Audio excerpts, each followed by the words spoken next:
Vendredi 14 février 2018, les titres de ce journal. Crise à l'éducation nationale. Une commission tripartite autour du Premier ministre Mamadi Youla. C'est pour trouver une solution et dans un bref délai. Et puis, du pain et de la pâtisserie de qualité pour le bonheur des consommateurs. C'est pour bientôt. Un projet de modernisation de cette filière a été lancé ce matin même à Conakry. Également dans ce journal, 14 février, jour de la Saint-Valentin, un jour de cadeaux et de câlins pour les amoureux. Dans les marchés de Conakry, beaucoup sont allés faire des emplettes pour leurs bien-aimés. C'est tout pour les titres. Bonsoir à tous, bienvenue dans cette grande édition. Suite à la crise qui paralyse le secteur de l'éducation, une commission tripartite est en concertation autour du Premier ministre Mamadi Youla. Les différents acteurs invités disent être déterminés à accompagner le gouvernement pour trouver des pistes de solution à cette crise, et cela dans un très bref délai. Compte rendu Adi Kamara. C'est une rencontre initiée par le Premier ministre chef du gouvernement Mamadi Youla. Elle a regroupé les représentants du mouvement syndical guinéen, le patronat, le gouvernement, la FEGIPAE, entendez la Fédération guinéenne des associations des parents d'élèves, étudiants et amis de l'école. Objectif, trouver ensemble une solution à la crise qui ébranle le secteur de l'éducation nationale. Nous mettre autour de le cadre qui a été mis en place depuis déjà quelques années, le cadre du dialogue social, fonctionne, il existe, il n'a jamais été rompu. Toutes les crises que nous avons connues ces dernières années ont toutes fait l'objet d'une prise en charge dans le cadre du dialogue social. Aujourd'hui, nous avons une crise qui, je ne vais pas rappeler les conditions, les motifs, et nous devons nous réunir pour, en plus, ou alors au-delà de ce cadre formel, pour voir comment faire face à ce défi qui est à toute la Guinée. Nous avons commencé par déplorer au plus haut point que ces situations entraînent non seulement la paralysie du pays, des souffrances pour nos concitoyens, mais plus que tout, les pertes en vies humaines que nous déplorons au plus haut point. Comme vous le savez, le chef de l'État est personnellement et vivement préoccupé par la crise qui secoue le secteur de l'éducation nationale, car il s'agit de l'avenir de nos enfants et donc du destin de la nation. Il nous a donc demandé autour de M. le Premier ministre d'explorer assez rapidement, dans l'urgence d'ailleurs, les voies et moyens de surmonter cette crise afin de garantir une bonne scolarité pour les enfants, protéger par la même occasion leur avenir. C'est ce que nous essayons de faire suivant ces instructions. C'est une préoccupation à tous les niveaux. Ici, les partenaires sociaux s'engagent à redoubler d'efforts pour préserver la paix au sein du secteur de l'éducation du pays. Le gouvernement nous a dit qu'il n'a pas suffisamment de moyens. Nous souscrivons à cette démarche pour accepter les 40%. Pourquoi? Parce que tout simplement, le gouvernement nous a dit que nous avons 5565 jeunes en position d'engagement. Mais on n'a pas suffisamment de ressources financières pour en faire face. Vous nous demandez de vous payer maintenant la 40%. Alors faites un choix. On s'est rétracté, nous nous sommes concertés. Nous avons dit tout simplement, nous sommes déjà dans le système. Ces jeunes enfants qui sont déjà à la recherche de leur premier emploi, acceptons pour que ceux-là aussi soient engagés. Avec le concours du mouvement syndical et l'appui du chef de l'État, que les 5565 jeunes ont été engagés au mois de novembre. Donc, nous avons dit à nos frères, enseignants et de la santé, acceptons qu'on échelonne sur 2 ans les 40% pour que ces jeunes, les 5565 jeunes, soient dans le système de la fonction publique. Aujourd'hui, ces gens-là sont dans les différents départements ministériels. Ils sont fonctionnaires. C'est un ouf de soulagement. On doit prôner pour l'employabilité des jeunes. Aussitôt, le Premier ministre Mamadi Youla a mis en place un processus spécifique de gestion de crise, une manière d'aller vite et bien dans la résolution de cette crise. À propos de cette réunion, on enchaîne avec ce communiqué du gouvernement. Mardi 13 février 2018 s'est tenue au Palais de la Colombe sous la présidence de son Excellence Monsieur le Premier ministre une réunion de concertation avec pour participants le ministre d'État, ministre conseiller personnel du président de la République, les ministres d'État en charge de la défense et de la sécurité, les ministres en charge du travail, de l'éducation nationale, de la communication et de l'administration du territoire, les membres du cabinet de son Excellence Monsieur le Premier ministre, l'intercentrale CNTG-USTG et l'intersyndicale centrale FSPE-SLEG, la Fédération guinéenne des parents d'élèves et des amis de l'école FEGI-PAE, les organisations patronales CEPEG, CNPG, PAG, PAG, l'inspecteur général du travail.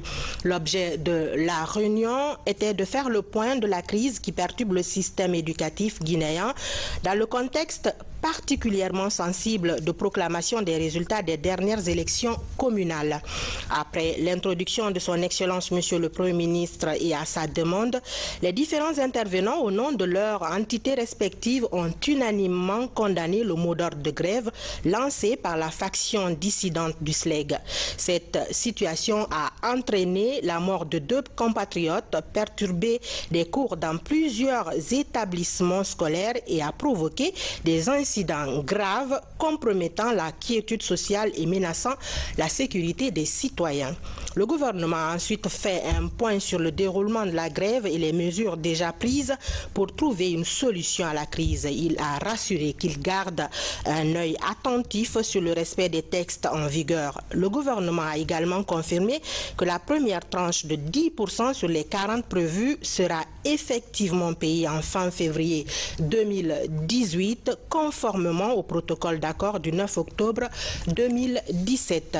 Au terme de plusieurs échanges, il a été convenu d'une part d'assurer la reprise effective des cours dans tous les établissements scolaires, d'autre part de faire respecter les textes en vigueur par tous les partenaires sociaux. À cet effet, une série de mesures a été adoptée.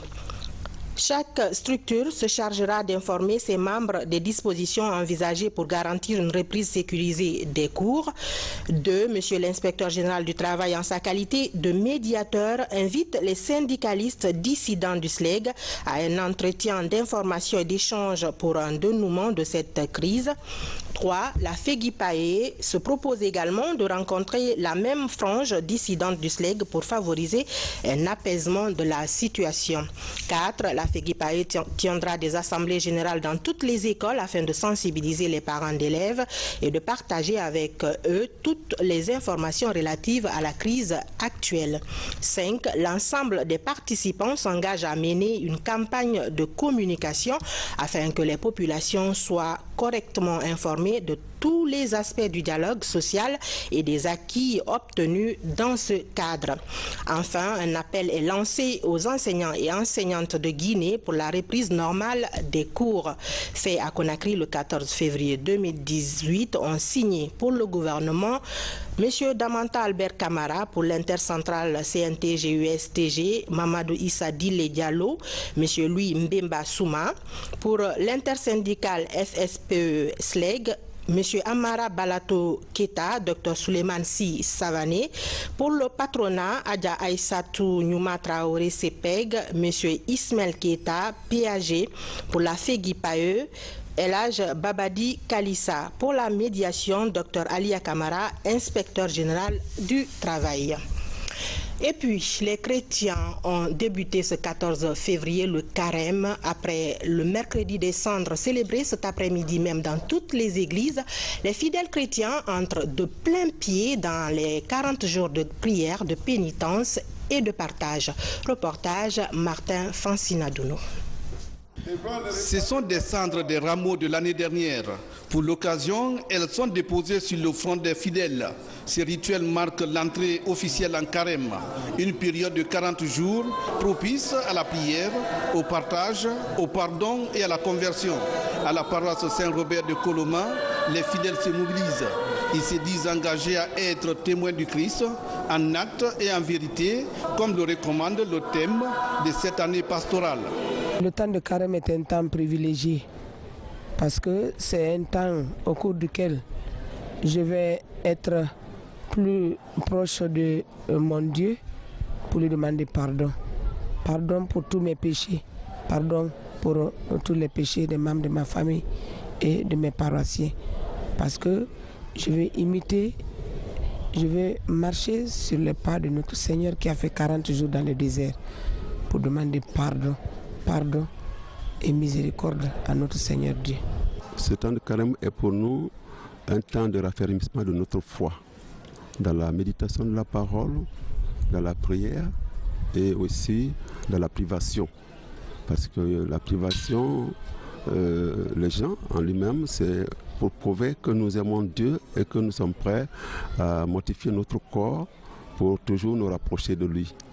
Pour entamer cette période de pénitence et de prière, les fidèles, par l'intercession de la Vierge Marie, demandent à Dieu de leur donner un cœur nouveau et un esprit nouveau, une véritable renaissance pour eux, surtout en ce moment post-électoral.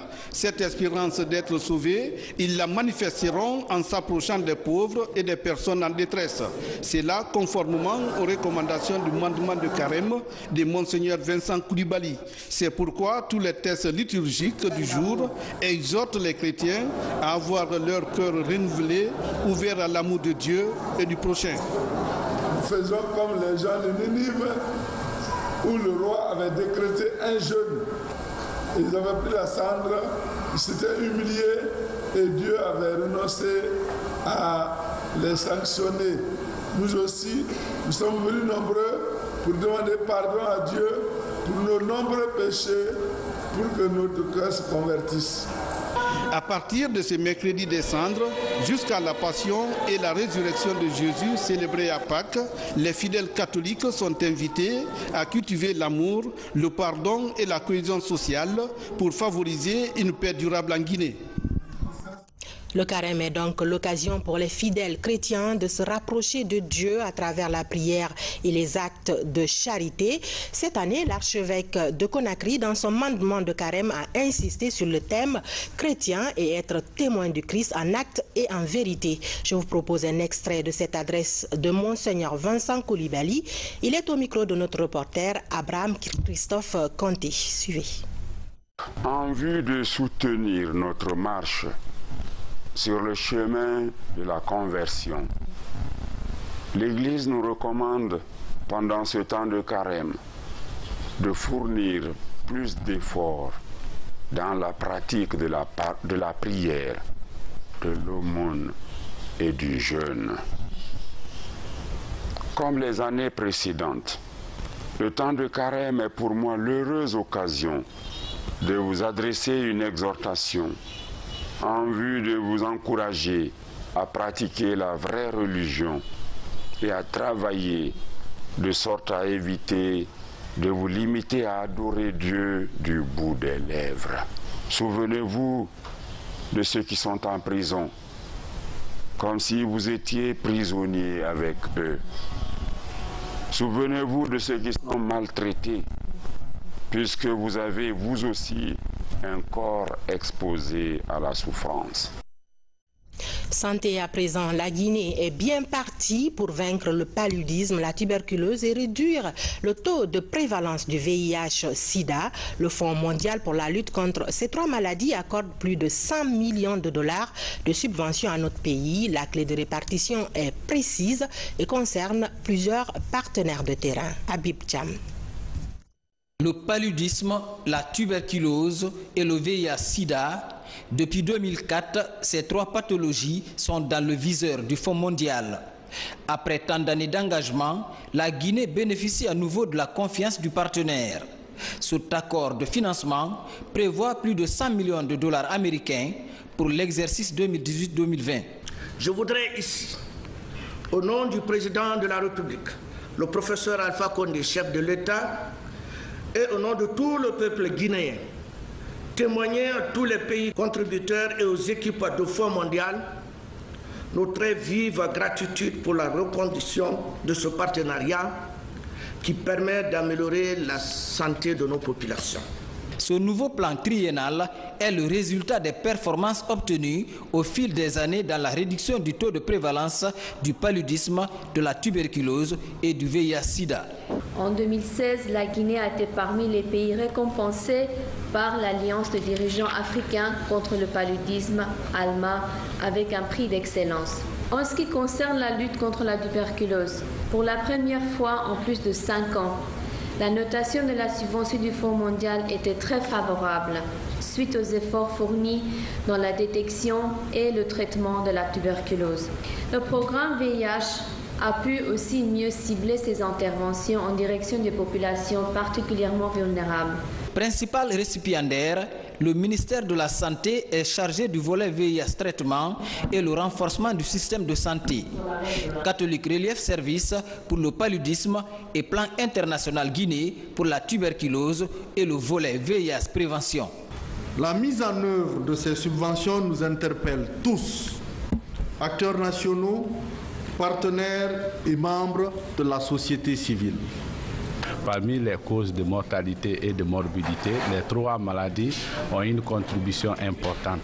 Et ce financement va nous aider à réduire considérablement le taux de mortalité et le taux de morbidité liés à ces 3 maladies. Et c'est pourquoi c'est important, parce que ces sommes constituent plus de la moitié du besoin de financement de ces différents programmes. Le Fonds mondial est une fondation à but non lucratif destinée à recueillir, gérer et distribuer des ressources par le biais d'une fondation publique-privée.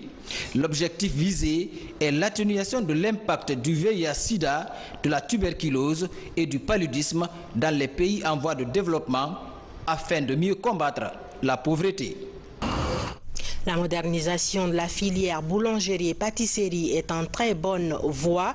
Le projet de formation pour la fabrication du matériel d'équipement et d'outillage moderne pour cette filière vient d'être lancé. Le département de l'enseignement technique professionnel, la Banque mondiale qui finance ce projet et les gestionnaires du projet ont tous le même objectif, rénover le secteur de la boulangerie et de la pâtisserie pour le bonheur des consommateurs. Komara Moussa. Très attendu, le projet de formation de fabrication du matériel et outillage pour la modernisation de la filière boulangerie et pâtisserie en Guinée est lancé. 720 jeunes, dont 30% des filles, seront formés en 36 mois afin d'améliorer la qualité du pain consommé dans le pays. Le coût du projet est 450 000 $. Ce type de formation n'a pas l'habitude de se faire dans nos institutions. Deuxièmement, les formations souvent sont orientées vers ceux qui viennent dans les centres de formation professionnelle, pendant que les autres enfants sont des enfants guinéens qui vont dans les ateliers pour apprendre. Donc cette formation, elle est innovante parce qu'elle est duale.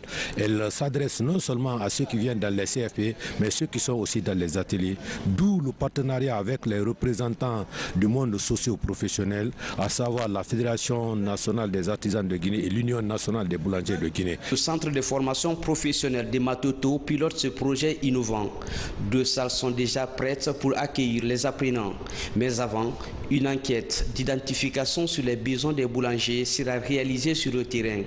L'enjeu est de favoriser l'employabilité des jeunes. L'ambition du département, c'est aujourd'hui de former des gens qui soient réellement préparés à l'insertion. C'est-à-dire qu'ils aient tous les outils, toutes les compétences nécessaires au marché de l'emploi afin qu'ils soient non seulement capables de s'employer eux-mêmes, mais d'employer d'autres.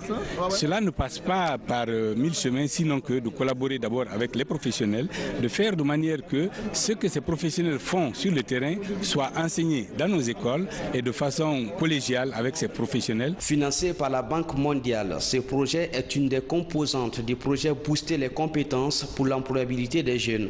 L'Union nationale des boulangers et pâtissiers de Guinée a joué un rôle décisif dans la concrétisation du projet. La satisfaction est grande puisque je me rappelle quand on faisait la préparation de ce projet, le représentant, le président des artisans, je lui disais tout à l'heure dans le bureau du directeur, nous disait sa préoccupation de faire en sorte que les artisans guinéens soient certifiés pour leur expertise. Aujourd'hui, c'est quelque chose qui est fait avec ce projet-là. Ce projet permet à des artisans qui ont une expertise d'être enfin reconnus et de pouvoir être certifiés pour pouvoir prétendre à un emploi beaucoup mieux rémunérés. En plus de jeunes boulangers, 450 chaudronniers seront formés pour la modernisation de la chaîne de confection du pain. Autre appui, mais cette fois-ci aux populations riveraines des zones minières de Boké, Gawal et Télimélé, le Centre d'études et de coopération technique et la Compagnie des bauxites de Guinée, CBG, ont retenu 10 localités dans ces 3 préfectures dans un premier temps pour les aider à améliorer leurs conditions de vie. Reportage Nabi Kamara. Le CECI Guinée et la CBG se donnent la main pour améliorer les conditions de vie socio-économiques des populations affectées par l'exploitation minière de la CBG. C'est à travers un projet qu'ils appellent appui aux activités génératrices de revenus dans les zones d'intervention de la CBG. C'est un projet qui vise un certain nombre d'activités, notamment le maraîchage, l'entrepreneuriat, l'artisanat et les activités environnementales et même la pêche. On identifie les besoins, on planifie les besoins et de cela va ressortir des investissements en matière de formation, en matière d'équipement, en matière d'aménagement et il y aura même un fonds d'accès pour améliorer le crédit auprès des différentes institutions financières de la place. Comme préalable à cette intervention, les 2 partenaires ont lancé sur le terrain des études. L'une sur 23 groupements d'intervention économique maraîchers et l'autre sur 25 groupements d'intérêt économique pratiquant d'autres activités. La validation et le partage des rapports de ces études ont fait l'objet de la rencontre de l'ensemble des acteurs du projet. Tout ce partenariat engrangé entre la CBG et le CECI, en valorisant l'expertise locale, c'est-à-dire recruter des prestataires pour les accompagner dans la mise en œuvre, est aussi un élément salutaire. Tout ça s'inscrit dans la dynamique, n'est-ce pas, d'une approche participative. Le projet d'appui aux activités génératrices de revenus des populations affectées par l'exploitation minière de la CBG couvre 10 communes urbaines et rurales des préfectures de Boké, Gawal et Télimélé. On reste dans le secteur des mines pour vous parler des minéraux dits de développement. Ils sont très peu connus, mais pour changer la donne, les acteurs préfectoraux et régionaux examinent à Conakry le cadre juridique et réglementaire de ce secteur. Avec l'accompagnement du système des Nations Unies, ces acteurs sont appelés à valider le rapport de l'étude de base sur les minéraux pour booster ce secteur. Abdoulaye Ningilande Diallo, reportage. Le boom des infrastructures et l'urbanisation rapide font monter la demande des matériaux de construction. Pierres de taille, matériaux industriels et pierres semi-précieuses sont sollicités. En Guinée, comme dans de nombreux autres pays, ces minéraux dits de développement échappent à l'attention des décideurs. Pourtant, les estimations indiquent que plus de 8 millions d'Africains, dont 40% des femmes environ, travaillent dans l'extraction des agrégats de construction. Mais malheureusement, très mal valorisé, mal compris, qu'on appelait dans un premier temps minéraux oubliés et ensuite minéraux de faible valeur, aujourd'hui minéraux de développement.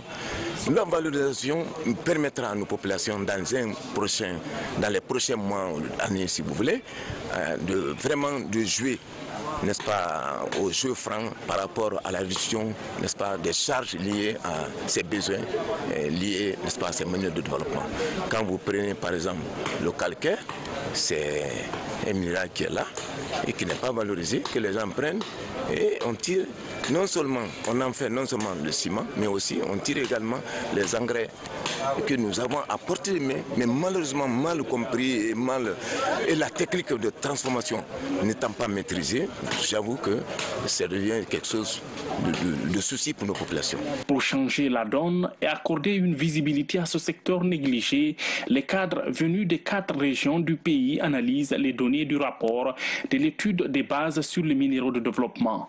En dépit de la faible attention que ce sous-secteur génère comparativement aux métaux précieux et en dépit des nombreux défis qui restent à relever, les minéraux dits de faible valeur ont la potentialité d'être véritablement des minéraux de développement, renforçant les moyens d'existence de millions de personnes. Avec plus d'égards, un soutien politique fort et la surveillance réglementaire adéquate, ces minéraux pourraient jouer un rôle clé dans la mise en œuvre de l'agenda de croissance inclusive et durable en Guinée.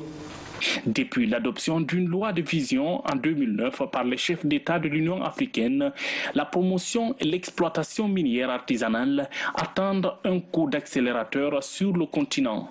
Des efforts sont à consentir pour dresser le profit des minéraux exploités.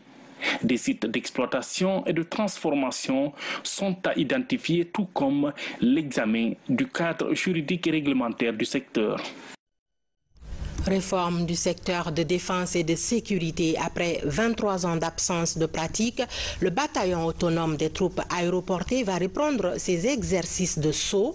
Une mission marocaine est actuellement en séjour à Conakry pour évaluer la faisabilité de la manœuvre. Reportage sergent-chef Alassane Diaby, correspondant de la presse militaire. Ce sont deux cargos des forces armées royales du Maroc, un C-130 et un CN-235. Ces avions sont réceptionnés à la base aérienne principale de Conakry.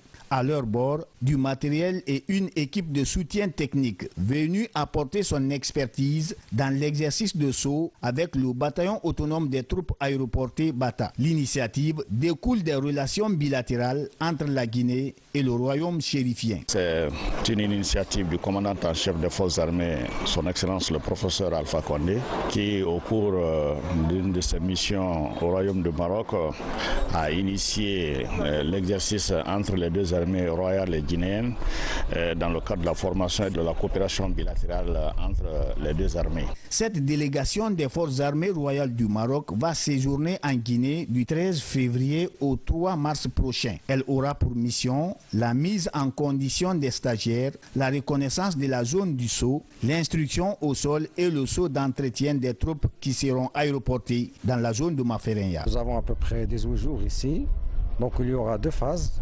Une phase d'instruction au sol, c'est pour l'entraînement au sol, et une autre phase, c'est la phase ultime, c'est crucial, donc c'est une phase de saut.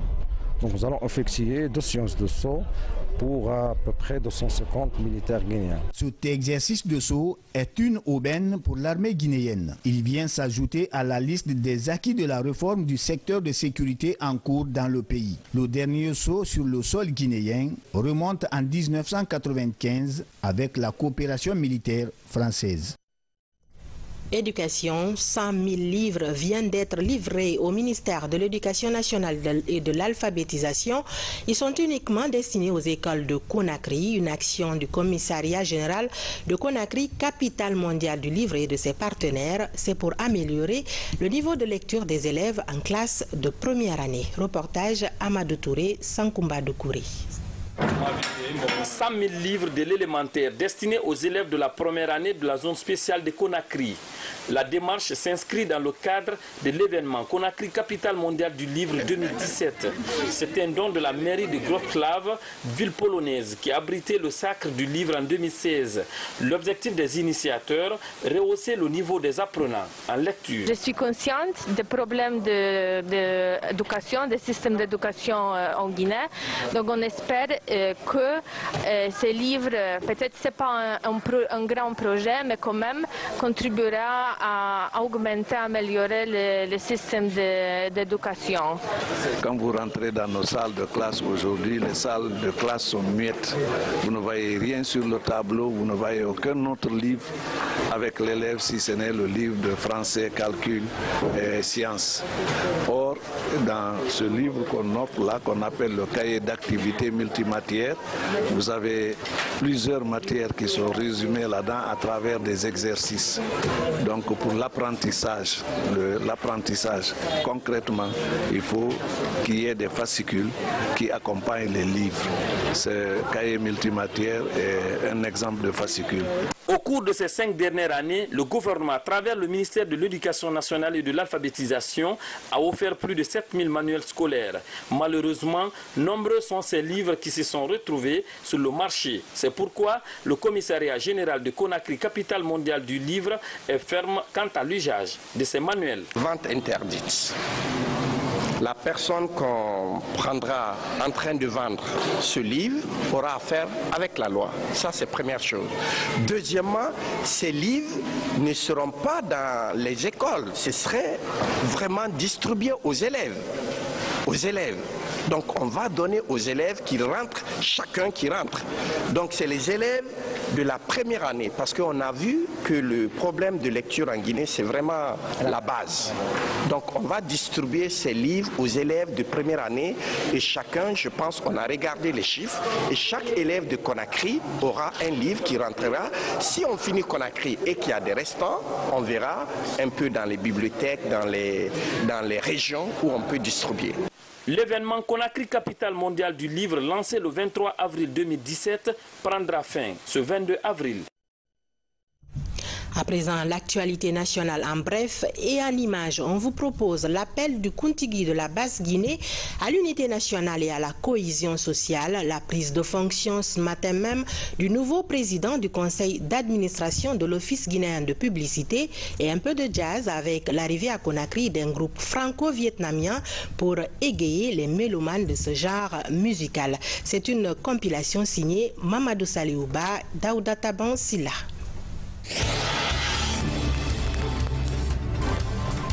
Au regard des perturbations que connaît aujourd'hui le système éducatif guinéen, le Kuntigi de la Basse-Guinée invite les acteurs à se retrouver autour d'une même table de dialogue en vue d'une sortie de crise. Le sage invite également les Guinéens à l'unité et à la cohésion sociale. À l'Office guinéen de publicité, le nouveau président du conseil d'administration prend fonction. Moussa Condé succède à Sanoussi Bantamasso qui quitte l'institution après un an de service. Le nouveau président entrant compte œuvrer pour donner un nouveau souffle à l'agence chargée de la publicité en Guinée. Nous allons, avec l'appui du ministère de la Communication, engager l'Office sur la voie des réformes nécessaires pour l'adapter au contexte moderne de la mondialisation afin de créer les conditions d'impulsion d'activités diversifiées et génératrices de croissance et de ressources pour marquer notre temps.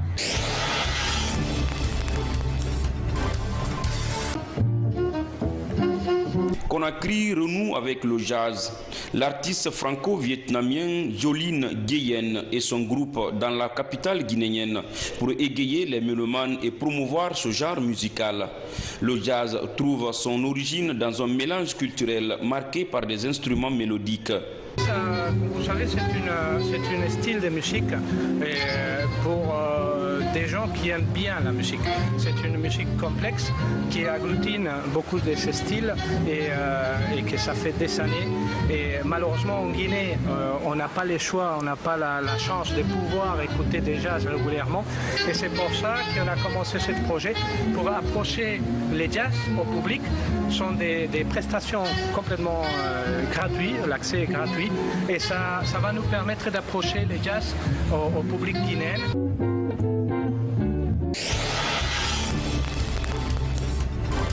Nous sommes aujourd'hui 14 février et le 14 février de chaque année est célébré la Saint-Valentin ou la fête des amoureux, un jour de grand intérêt pour beaucoup de personnes. À l'occasion donc de cette journée très spéciale, quelques amoureux sont allés faire des emplettes. Ils se sont rendus dans les marchés pour trouver des cadeaux pour leurs bien-aimés. Nos reporters Fatoumata Batouli Diallo et Mama Issata Kamara ont sillonné quelques marchés de Conakry. Suivez leur reportage.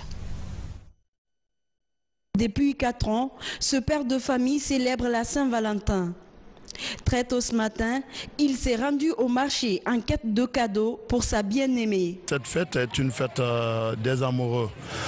Je dédie, n'est-ce pas, cette fête à l'intention de ma femme qui a fait 2 paires de jumeaux pour moi. Donc, pour la récompenser, il faudrait que je me manifeste à travers ces cadeaux pour lui dire que franchement, je suis vraiment content parce qu'elle est en train de faire mes images directes. Dans ce même marché de Matoto, d'autres amoureux s'affairent à trouver un symbole d'amour à offrir à l'âme sœur. C'est une fête qui représente beaucoup pour moi. Le 14 février, c'est la fête des amoureux. C'est le jour où je tiens beaucoup à souhaiter joyeux anniversaire à ma chérie. J'ai emballé du shampoing, de l'huile, du parfum, ainsi de suite, des boucles d'oreilles, des chaînes. La fête de Saint-Valentin me représente heureuse et puis je suis très contente. Je fais un cadeau pour mon mari. Pour certains seniors, ce jour est un moment de beaux souvenirs. Cet ancien ministre se plaît à rappeler des séquences de vie passées avec l'élu de son cœur. En 2002, il avait décroché le prix de l'homme le plus expressif en sentiments amoureux en 14 février. Mais à 71 ans, je pense que cette fête-là a toujours été une bonne fête. Et je l'ai toujours passée avec une de mes épouses, quelque part, soit dans un restaurant ou dans un dancing. Et je me rappelle que Saint-Valentin m'a permis une fois d'obtenir un prix, le prix du meilleur orateur, on a dit à l'époque. C'était au Rocher, je ne me rappelle plus la date, c'était au Rocher. On a demandé à chacun de faire un écrit et le présenter séance tenante sur ce qu'on pensait du Saint-Valentin et de sa compagne. Depuis le XVe siècle, la légende de la Saint-Valentin fait le tour du monde et la joie des amoureux. Saint-Valentin serait le nom d'un prêtre qui a sacrifié sa vie en défendant l'amour. On revient sur ce communiqué du gouvernement avant de terminer. Mardi 13 février 2018 s'est tenu au Palais de la Colombe sous la présidence de son Excellence Monsieur le Premier ministre une réunion de concertation avec pour participants le ministre d'État, ministre conseiller personnel du président de la République, les ministres d'État en charge de la défense et de la sécurité, les ministres en charge du travail, de l'éducation nationale, de la communication et de l'administration du territoire, les membres du cabinet de son Excellence Monsieur le Premier ministre, l'intercentrale CNTG-USTG et l'intersyndicale FSPE-SLEG, la Fédération guinéenne des parents d'élèves et des amis de l'école FEGI-PAE, les organisations patronales CPEG, CNPG, PAG, l'inspecteur général du travail. L'objet de la réunion était de faire le point de la crise qui perturbe le système éducatif guinéen dans le contexte particulièrement sensible de proclamation des résultats des dernières élections communales. Après l'introduction de son Excellence Monsieur le Premier ministre et à sa demande, les différents intervenants au nom de leurs entités respectives ont unanimement condamné le mot d'ordre de grève lancé par la faction dissidente du SLEG. Cette situation a entraîné la mort de 2 compatriotes, perturbé des cours dans plusieurs établissements scolaires et a provoqué des incidents graves compromettant la quiétude sociale et menaçant la sécurité des citoyens. Le gouvernement a ensuite fait un point sur le déroulement de la grève et les mesures déjà prises pour trouver une solution à la crise. Il a rassuré qu'il garde un œil attentif sur le respect des textes en vigueur. Le gouvernement a également confirmé que la première tranche de 10% sur les 40 prévues sera effectivement payé en fin février 2018 conformément au protocole d'accord du 9 octobre 2017.